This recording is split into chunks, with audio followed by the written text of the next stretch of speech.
Resmin ബായിയെ cyber bully ചെയ്തു, മൂത്ത review ചാനലുകൾ ഡീഗ്രേഡിംഗ് തുടങ്ങി എന്നൊക്കെ പറഞ്ഞ് റസ്മിൻ ഭായ് ഒഫീഷ്യൽ ഫാൻ പേജിൽ കൂടെ സ്റ്റോറികൾ പ്രത്യക്ഷപ്പെട്ടു തുടങ്ങി.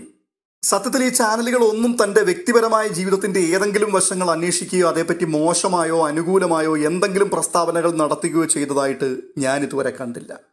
പക്ഷേ ഏഷ്യാനെറ്റിൻ്റെ കോമണേഴ്സ് തിരഞ്ഞെടുപ്പ് അത് നീതിയുക്തമല്ല എന്ന് പല ആൾക്കാരും പറഞ്ഞിരുന്നു. ഏഷ്യാനെറ്റിനെതിരെയുള്ള ഈ പരാമർശത്തെ റസ്മിൻ ബായി ഒഫീഷ്യൽ ഫാൻ ഗ്രൂപ്പ് ഇപ്പോൾ അവർക്കെതിരായിട്ടുള്ള സൈബർ ബുള്ളിയിങ് ആയി വ്യാഖ്യാനിച്ചുകൊണ്ട് റിവ്യൂ ചാനലുകൾക്കെതിരെ പരസ്യമായിട്ട് യുദ്ധം പ്രഖ്യാപിച്ചിരിക്കുകയാണ്.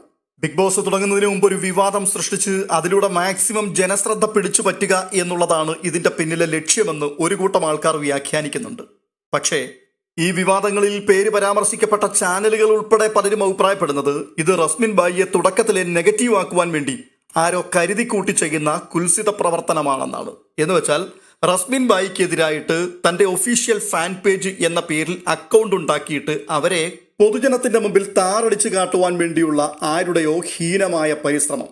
ബിഗ് ബോസ് വീട്ടിനുള്ളിൽ കയറുന്നതിന് മുൻപ് തന്നെ സാധാരണക്കാരായ പ്രേക്ഷകരുടെ മനസ്സിൽ ഒരു വില്ലൻ പരിവേഷമൊക്കെ സൃഷ്ടിച്ച ആ കുട്ടിക്ക് മാക്സിമം ഹേറ്റേഴ്സിനെ നേടിക്കൊടുക്കുവാനുള്ള ആരുടെയോ കുതന്ത്രം. ഈ അഭിപ്രായങ്ങളൊക്കെ ഒരുപക്ഷെ ശരിയായിരിക്കാം, തെറ്റുമാവാം. എന്തായാലും റസ്മിൻ ബായിയുടെ പേഴ്സണൽ അക്കൗണ്ടിൽ ഈ ഫാൻ പേജ് തന്റെ അറിവോടെ അല്ല എന്നുള്ള പ്രതികരണമൊന്നും ഇതുവരെ ഉണ്ടാവാത്ത സ്ഥിതിക്ക് പ്രേക്ഷകരത് റസ്മിൻ ബായിയുടെ കളിയായിട്ട് മാത്രമാണ് വിലയിരുത്തുന്നത്. പിന്നെ നെഗറ്റീവ് പബ്ലിസിറ്റിയും ഒരു പബ്ലിസിറ്റി തന്നെയാണ്. വിവാദങ്ങൾ സൃഷ്ടിച്ച് പ്രശസ്തരായ ധാരാളം ആൾക്കാർ നമ്മുടെ ചുറ്റുപാടുകളിൽ, നമ്മുടെ സമൂഹത്തിലുണ്ട്. അതിനെ നമുക്ക് തെറ്റു പറയാനൊന്നും കഴിയില്ല. പക്ഷേ ബിഗ് ബോസ് എന്ന ഷോ പ്രേക്ഷകരുടെ അംഗീകാരം കൊണ്ട് മാത്രം നിലനിൽക്കുവാനും മുൻപോട്ട് പോകുവാനും കഴിയുന്നൊരു ഷോയാണ്. അതുകൊണ്ട് തന്നെ ജനത്തെ വെറുപ്പിച്ചുകൊണ്ട് ആർക്കും അധികം അവിടെ തുടരുവാനും കഴിയില്ല.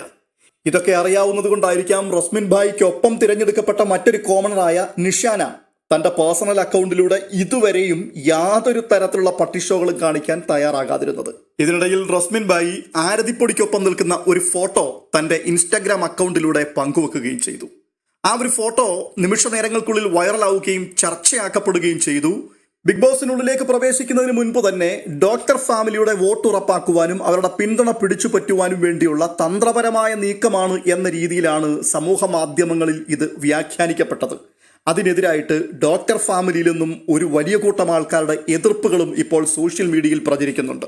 ഞാൻ മുൻപ് ചെയ്തൊരു വീഡിയോയിൽ ഈ ഫോട്ടോയെക്കുറിച്ചുള്ള ചില പരാമർശങ്ങൾ നടത്തിയിരുന്നു. അതിനോടുള്ള ബന്ധത്തിൽ എനിക്ക് വന്ന ഒരു കമന്റ് പ്രധാനപ്പെട്ടതാണ്. നമ്മുടെ മിക്ക വീഡിയോകൾക്കും കൃത്യമായി കമന്റ് ചെയ്യുന്ന അമൽജോ അജയ് എന്ന് പറയുന്നൊരു സുഹൃത്തുണ്ട്. അദ്ദേഹം രേഖപ്പെടുത്തിയിരിക്കുന്നത് ഇങ്ങനെയാണ്: ഡോക്ടറും ആരതിയും തങ്ങളുടെ അടുത്ത് സെൽഫി എടുക്കാൻ വരുന്നവരെ ആരെയും നിരാശപ്പെടുത്താറില്ല. അങ്ങനെ എടുത്ത ഫോട്ടോ സ്വന്തം നേട്ടത്തിന് വേണ്ടി ഉപയോഗിക്കുന്നവരെ തിരിച്ചറിയാനുള്ള ബോധമൊക്കെ ഡോക്ടർ ഫാമിലിക്കുണ്ട്. ഡോക്ടറെ ഒറ്റക്കെട്ടായി സപ്പോർട്ട് ചെയ്യുന്നവരെ ഡോക്ടർ ഫാമിലി എന്നാണ് അറിയപ്പെടുന്നത്. എന്നുവെച്ച് അവർക്കും എല്ലാം ഇൻഡിവിജ്വൽ ആയിട്ടുള്ള ഇഷ്ടങ്ങളുണ്ട്. BB6 കാണണോ, അതിൽ ആരെ സപ്പോർട്ട് ചെയ്യണം, വോട്ട് ചെയ്യണോ, അത് ആർക്ക് ചെയ്യണം എന്നതൊക്കെ ഓരോരുത്തരുടെ ഇഷ്ടമാണ്. ഡോക്ടറോ ആരതിയോ ഈ കാര്യത്തിൽ ഒന്നും ഇടപെടുവാൻ വരില്ല എന്നുറപ്പുണ്ട്.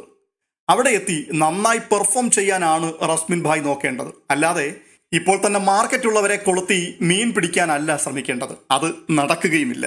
കൂടാതെ ജമുന അനിൽകുമാർ എന്നൊരാൾ രേഖപ്പെടുത്തിയിരിക്കുന്നത് ഇങ്ങനെയാണ്: ആരുടെ കൂടെ ഫോട്ടോ ഇട്ടാലും ഡോക്ടർ ഫാമിലിക്ക് വീഴ്ച പറ്റില്ല, ഭംഗിയായി കളിക്കുന്നവരെ സപ്പോർട്ട് ചെയ്യും. എന്തായാലും ആരെല്ലാം സപ്പോർട്ട് ചെയ്താലും ഇല്ലെങ്കിലും ബിഗ് ബോസ് തുടങ്ങുന്നതിന് തൊട്ടു മുൻപ് ഒരു വിവാദം പൊട്ടി പുറപ്പെടുക എന്നുള്ളത് ഒഴിച്ചുകൂടാൻ കഴിയാത്ത ഘടകമാണ്. ഇക്കുറി അതുണ്ടാക്കുവാൻ റസ്മിൻ ബായിക്ക് കഴിഞ്ഞു എന്നുള്ളത് ഒരു വിജയം തന്നെയാണ്.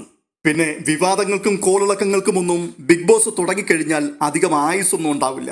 നന്നായി കളിക്കുന്ന ആൾക്കാർക്ക് എല്ലാം തൻ്റെ വരുതിയിലാക്കുവാൻ നന്നായി കഴിയും. അതിൻ്റെ ഉത്തമ ഉദാഹരണമായിരുന്നു സീസൺ 5 അഖിൽ മാരാർ കാണിച്ചു തന്നത്. സീസൺ തുടങ്ങുന്നതിന് മുമ്പ് സിംഹഭാഗം ജനത്തെയും വെറുപ്പിച്ച ബിഗ് ബോസ് എന്ന ഷോയെ പോലും കടന്നാക്രമിച്ച മാരാർ ഒടുവിൽ എതിരാളികൾക്ക് തന്റെ 7 അയലത്ത് വരാനാകാത്ത വിധം വമ്പൻ വോട്ട് ഷെയറോടുകൂടി വിജയിച്ചു കയറി. അപ്പോൾ കളിയാണ് പ്രധാനം. ജനത്തെ എങ്ങനെ കയ്യിലെടുക്കണമെന്നുള്ള തിരിച്ചറിവ്, സാഹചര്യങ്ങൾക്കനുസരിച്ച് കാര്യങ്ങളെ മുൻകൂട്ടി കാണുവാനുള്ള കഴിവ്, ഇതൊക്കെയാണ് ബിഗ് ബോസിൽ ഒരു മത്സരാർത്ഥിയുടെ ഭാവി നിർണ്ണയിക്കുന്നത്. എന്തായാലും റസ്മിൻ ബായി ബിഗ് ബോസ് വീട്ടിലേക്ക് യാത്ര തിരിച്ചു കഴിഞ്ഞു എന്നാണ് അറിയുവാൻ കഴിയുന്നത്. ബാക്കിയെല്ലാം നമുക്ക് സ്ക്രീനിൽ കാണാം.